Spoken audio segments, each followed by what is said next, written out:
ಧನುರ್ ರಾಶಿಯವರ ಮಾಸ ಭವಿಷ್ಯ ಹೇಗಿದೆ ಅಂತ ನೋಡೋಣ. ರಾಶ್ಯಾಧಿಪತಿ ಗುರುಗ್ರಹ ಬಂದು ನಿಮ್ಗೆ 8ನೇ ಮನೆಯಲ್ಲಿ ಕೂತ್ಕೊಂಡಿರ್ತಾನೆ, ಅಂದ್ರೆ ತನ್ನ ಉಚ್ಚ ಸ್ಥಾನದಲ್ಲಿ ಕೂತ್ಕೊಂಡಿರ್ತಾನೆ. 4ನೇ ಮನೆ ಅಧಿಪತಿನೂ ಗುರುಗ್ರಹನೇ ನಿಮ್ಗೆ 8ನೇ ಮನೆಯಲ್ಲಿ ಕೂತ್ಕೊಂಡಿರ್ತಾನೆ. ಆದ್ರೆ ಯಾವ್ದೇ ರೀತಿಯಾದ ಹಣಕಾಸಿನಲ್ಲಿ ತೊಂದರೆ ಇರಲ್ಲ, ಯಾಕೆಂದ್ರೆ ನಿಮ್ 2ನೇ ಮನೆನ ವೀಕ್ಷಣೆ ಮಾಡ್ತಾ ಇದ್ದಾನೆ ಗುರುಗ್ರಹ ಬಂದು. ಹಣಕಾಸಿನಲ್ಲಿ ಯಾವ್ದೇ ರೀತಿಯ ತೊಂದರೆ ಇರಲ್ಲ. ಆದ್ರೆ ನಿಮ್ಗೆ 3ನೇ ಮನೆಯಲ್ಲಿ ರಾಹು ಗ್ರಹ ಕೂತ್ಕೊಂಡಿದ್ದಾನೆ. 12ನೇ ಮನೆ ಅಧಿಪತಿನು 5ನೇ ಮನೆ ಅಧಿಪತಿನು 6ನೇ ಮನೆಗೆ ಹೋಗಿರ್ತಾನೆ ಕುಜಗ್ರಹ. ಆದಷ್ಟು ಸ್ವಲ್ಪ ಯಾರಿಂದಾದ್ರೂ ಮೋಸ ಹೋಗುವಂಥದ್ದು, ಏನಾದ್ರೂ ಒಂದ್ ಸಣ್ಣ ಪುಟ್ಟ ಏನಾದ್ರೂ ಒಂದು ಬರ್ಡನ್ ಆಗುವಂತದ್ದು ಇರುತ್ತೆ. ಆದಷ್ಟು ಅದ್ರ ಬಗ್ಗೆ ಗಮನ ಕೊಡಿ. ಕೆಲ್ಸದಲ್ಲಿ ಯಾವ್ದೇ ರೀತಿಯಾದ ಇದಿರಲ್ಲ, ಯಾಕೆಂದ್ರೆ 6ನೇ ಮನೆಯಲ್ಲಿ ಕುಜಗ್ರಹ ಕೂತ್ಕೊಂಡ್ರೆ ನಿಮ್ಗೆ ಕೆಲ್ಸದಲ್ಲಿ ಯಾವ್ದೇ ರೀತಿಯಾದ ಒತ್ತಡ ಏನ್ ಇರೋದಿಲ್ಲ. ಯಾಕೆಂತಂದ್ರೆ ಕೆಲ್ಸದ ಪರ ಕೆಲ್ಸ ನಡೀತಾ ಇರುತ್ತೆ. ಆದ್ರೆ ಯಾವ್ದ್ರಿಂದಾದ್ರೂ ಮೋಸ ಹೋಗುವಂತದ್ದು ಇರುತ್ತೆ. ಆದಷ್ಟು ಯಾರನ್ನು ನಂಬಕ್ ಹೋಗ್ಬಿಡಿ, ಯಾಕೆಂದ್ರೆ 3ನೇ ಮನೆಯಲ್ಲಿ ರಾಹು ಗ್ರಹ ಕೂತ್ಕೊಂಡಿದ್ದಾನೆ. ಸ್ನೇಹಿತರಿಂದಾದ್ರೂ ವಂಚನೆ ಆಗ್ಬೋದು, ಇಲ್ಲ ಬೇರೆ ಯಾರಾದ್ರೂ ಹೊರಗಡೆಯವರಿಂದ ವಂಚನೆ ಆಗ್ಬೋದು. ಯಾರಿಂದಾದ್ರೂ ಏನಾದ್ರೂ ವಂಚನೆ ಆಗೋಂತ ಸಾಧ್ಯತೆ ಇರುತ್ತೆ. ನೀವು ಆದಷ್ಟು ಗಮನ ಕೊಡಿ. ಅದ್ರಲ್ಲಿ 7ನೇ ಮನೆಯಲ್ಲಿ ರವಿ ಗ್ರಹ ಕೂತ್ಕೊಂಡಿದ್ದಾನೆ.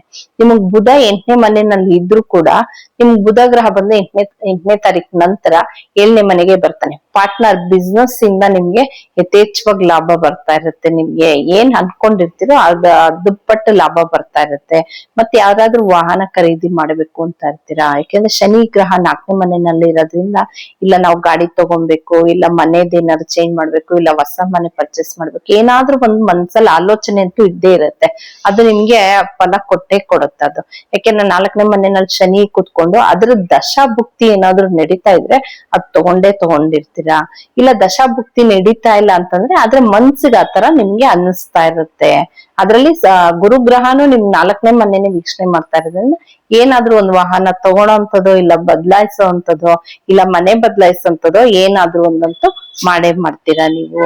ಅದ್ರಲ್ಲಿ ನಿಮ್ಗೆ 9ನೇ ಮನೆಯಲ್ಲಿ ಕೇತು ಗ್ರಹ ಇರೋದ್ರಿಂದ ಆದಷ್ಟು ತಂದೆ ಆರೋಗ್ಯದ ಬಗ್ಗೆ ಸ್ವಲ್ಪ ಗಮನ ಇರ್ಲಿ ನಿಮ್ಗೆ.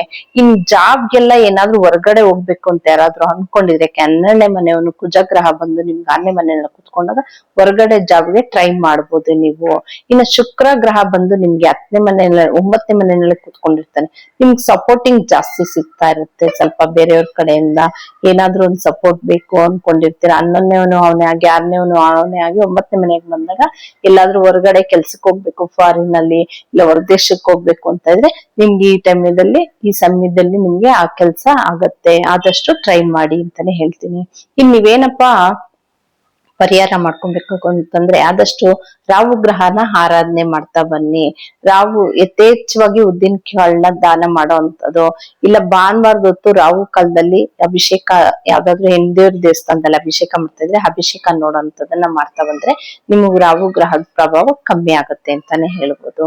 ಇನ್ನು ಯಾರಿಗೆಲ್ಲ ದಶಾಭುಕ್ತಿಗಳಿಗೆ, ನಕ್ಷತ್ರಕ್ಕೆ, ನಿಮ್ಗೆ ಹಣಕಾಸಿಗೆ ಪ್ರತಿಯೊಂದಕ್ಕೂ ಬ್ರಾಸ್ಲೆಟ್ ಬೇಕಾಗಿದ್ದಲ್ಲಿ ಕೆಳಗಡೆ ಹೋಗ್ತಾರಂತ ನಂಬರ್ಗೆ ಸಂಪರ್ಕಿಸಿ. ಇದಿಷ್ಟು ಬಂದು ಧನುರ್ ರಾಶಿಯವರ ಮಾಸ ಭವಿಷ್ಯ.